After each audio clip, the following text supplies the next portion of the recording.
Shalom, selamat pagi bagi kita semua. Salam sejahtera, salam sehat bagi kita.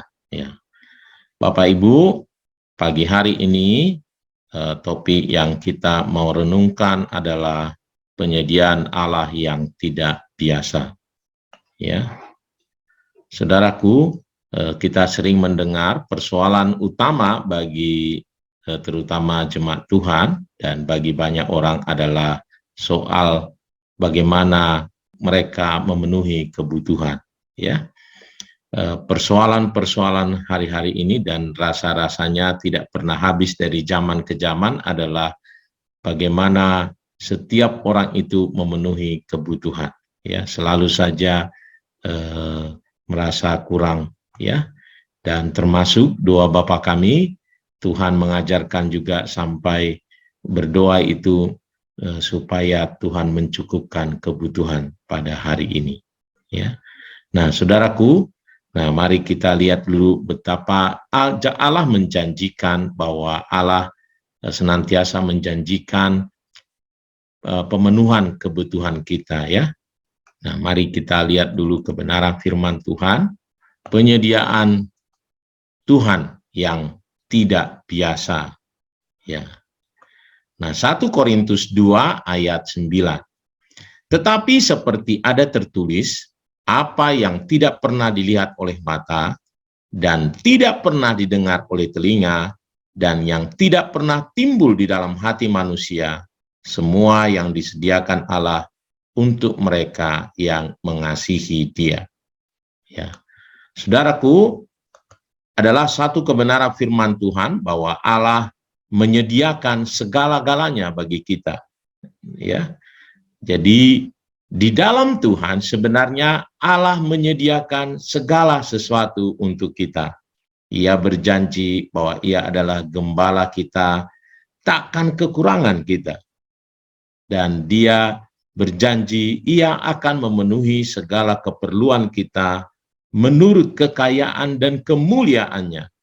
Bahkan tadi yang kita baca tadi adalah bahwa Tuhan menyediakan segala sesuatu kepada kita, bahkan apa yang tidak pernah dilihat oleh mata, apa yang tidak pernah didengar oleh telinga, bahkan tidak pernah timbul dalam hati manusia, disediakan Allah untuk kita.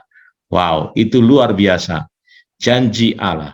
Dan saya rindu seperti kebenaran firman Tuhan yang pernah saya sampaikan bahwa kita bukan hidup oleh karena melihat, tetapi karena percaya. Ternyata Allah kita itu menyediakan bagi kita bukan hanya apa yang akan kita, yang sudah timbul di dalam hati kita, yang pernah kita lihat, yang pernah kita dengar, tetapi Allah menyediakannya justru jauh lebih tinggi dari itu.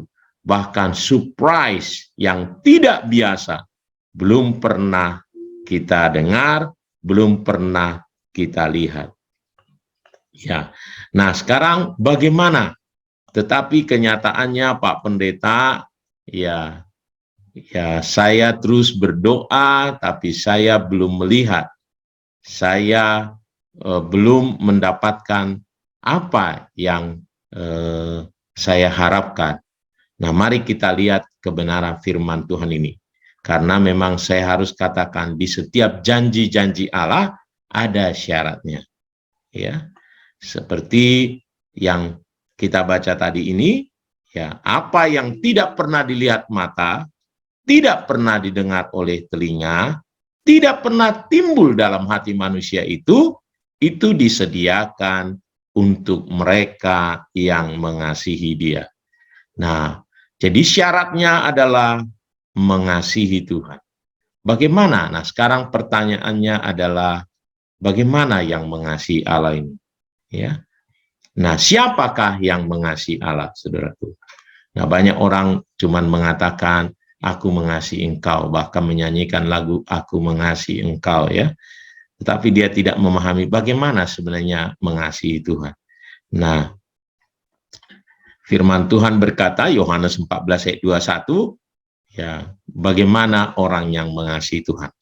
Barang siapa memegang perintahku dan melakukannya, dialah yang mengasihi aku. Jadi, orang yang mengasihi Tuhan adalah yang memegang firman Tuhan dan melakukannya. Ya, ingat ini dua bersamaan ini, pegang firman dan pelaku firman. Dialah yang mengasihi aku, kata Tuhan Yesus ya. Dan barang siapa mengasihi aku, ia akan dikasihi oleh Bapakku, dan aku pun akan mengasihi dia dan akan menyatakan diriku kepadanya. Jadi mengapa Allah kita itu berkata, ya, mengapa firman Tuhan berkata yang tidak pernah dilihat, tidak pernah didengar, tidak pernah timbul dalam hati manusia, ya disediakan Allah itu karena itu tadi, barang siapa memegang firman, barang siapa melakukan firman, atau barang siapa mengasihi Allah, maka Allah akan mengasihinya dan akan menyatakan dirinya. Ketika Allah menyatakan dirinya bagi kita, itu pasti surprise, jauh di luar akal kita, di luar pengertian kita, belum pernah kita dengar, belum pernah kita lihat, dan belum pernah timbul dalam hati manusia. Sebab jalan-jalan pikiran Allah jauh melebihi pikiran kita. Nah, yang kedua adalah ya mengasihi saudara. 1 Yohanes 4 ayat 20 katakan, jikalau seorang berkata, aku mengasihi Allah, dan ia membenci saudaranya, maka ia adalah pendusta. Karena barang siapa tidak mengasihi saudaranya yang dilihatnya, tidak mungkin mengasihi Allah yang tidak dilihatnya. Jadi orang-orang yang mengasihi Allah adalah terlihat dari kasihnya kepada saudara. Kasihnya kepada saudara seiman, baru mengasihi banyak orang. Mari Bapak Ibu pahami, ya, orang-orang yang mengasihi Allah adalah orang-orang yang mengasihi firman-Nya, melakukan firman-Nya, pegang firman Tuhan, pegang janji-janji Allah, dilakukan kebenaran firman Tuhan. Lalu yang kedua, mengasihi saudaranya, ya. Itulah orang-orang yang mengasihi Allah. Jadi kalau kita ingin melihat surprise dari Tuhan kita, penyediaan Tuhan yang tidak biasa itu, kasihi Allah, yaitu dengan cara pegang firman Allah, lakukan firman Allah, dan kasihi saudaramu yang lain. Seperti bagaimana ini standarnya, seperti Allah mengasihi kita, begitulah kita mengasihi saudara kita. Yohanes 15 ayat 12 berkata begitu ya. Ya. Kita harus mengasihi seperti Kristus mengasihi kita. Bagaimana Tuhan mengasihi kita? Ketika kita tidak pantas dikasihi. Tetapi Allah mengasihi kita.